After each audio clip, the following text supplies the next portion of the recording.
আসসালামু আলাইকুম প্রিয় দর্শক শ্রোতা, দূরে কিংবা কাছে, দেশ অথবা প্রবাসে যে যেখান থেকে দেখছেন সকলকে আন্তরিক শুভেচ্ছা অভিনন্দন। দর্শক, আমি একটা ঘাসের জমিতে আসি। এই ঘাসটা হচ্ছে জারা ওয়ান হাইব্রিড ঘাস। দর্শক, এই ভিডিওতে আমি ঝাড়া ঘাসের সম্পর্কে একটা গোমর ফাঁস করব, আপনারা বুঝতে পারবেন। দেখেন, এই ঘাসটা কিন্তু পরিপক্ক ঘাস। আমি চাইলে কিন্তু আরো 15 দিন বা 1 মাস আগে কেটে বিক্রি করতে পারতাম, কিন্তু আমি এটা সর্বোচ্চ লেভেলের পরিপক্ক করার আশায় কিন্তু আমি রেখে দিয়েছি। আমি জানি এখন বৈশাখ মাস, বৃষ্টি আসতে পারে, ঝড় আসতে পারে, তবুও রেখেছি। কারণ ঝড় আসলেই ঘাসটা হয়তো বা একটু কাত হয়ে যায়, কিন্তু মাটির লেভেলে কিন্তু ঘাসটা সয় না, মাটির লেভেলে থাকে না। দেখেন, তাতে কোনো সমস্যা নাই। এখানে 15-10 দিন থাকলে কোনো সমস্যা হয় না ঘাসটা। কিন্তু আমি পরিপক্ক করতে কাটিং সক্ষম হয়েছি। দর্শক, পরিপক্ক কাটিং যদি আপনি রোপণ করেন তাহলে আপনি শতভাগ জার্মানেশন পাবেন। আর একটা কাটিংও আপনার এদিক সেদিক হবে না, প্রত্যেকটা কাটিং থেকে আপনার চারা পাবেন। সেই জন্য কিন্তু ঝড় বৃষ্টি মাথায় রেখেও ওই গাছটা পরিপক্ক করার আশা আমি রেখেছি। আর অনেক ব্যবসায়িকরা আছে, তারা পরিপক্ক হোক আর না হোক এই সময় আসলে কেটে দিতে পারলেই সারে, কিন্তু তাছাড়া সেক্ষেত্রে কাটিংগুলো ড্যামেজ হয়ে যায়, নরম কাটিংগুলো পচে যায়। দর্শক, আপনার লস হতে পারে। হয়তোবা আপনি একটা জমি তৈরি করছেন, আপনি 70% কাটিং জার্মানেশন আসে না, 30% কাটিং, 40% কাটিং নষ্ট। সেক্ষেত্রে কিন্তু আপনার জমিটা নষ্ট হয়ে যাবে।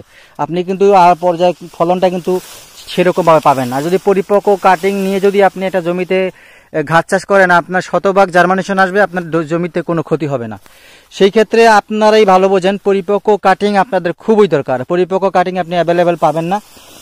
আর আমি কিন্তু আজকে এই পরিপক্ক কাটিংগুলি আপনাদের দেখাচ্ছি। এলোপাথারে গাছটা হয়ে আছে, তবুও মাঝে আপনাদের ভিডিও দেখাচ্ছি যাতে পরিপক্ক কাটিংগুলি আপনারা চিনতে ভুল না করেন।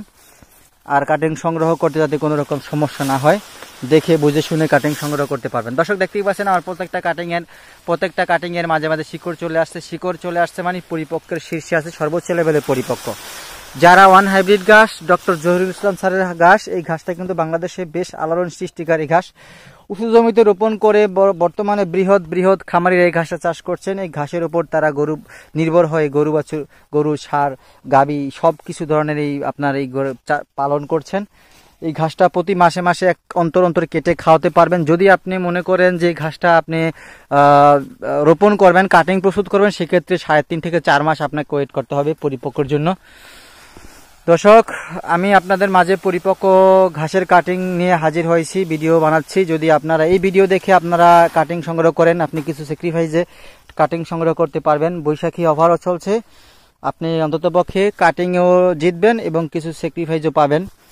তো দর্শক, যদি কাটিং প্রয়োজন হয় স্ক্রিনে দেওয়া নাম্বারে যোগাযোগ করে কাটিং সংগ্রহ করুন। আমরা প্রত্যেকটা জেলা উপজেলায় সকল স্তরেই কাটিংগুলো আমরা অনলাইনের মাধ্যমে, কুরিয়ারের মাধ্যমে ডেলিভারি প্লাস হোম ডেলিভারি দিয়ে থাকি।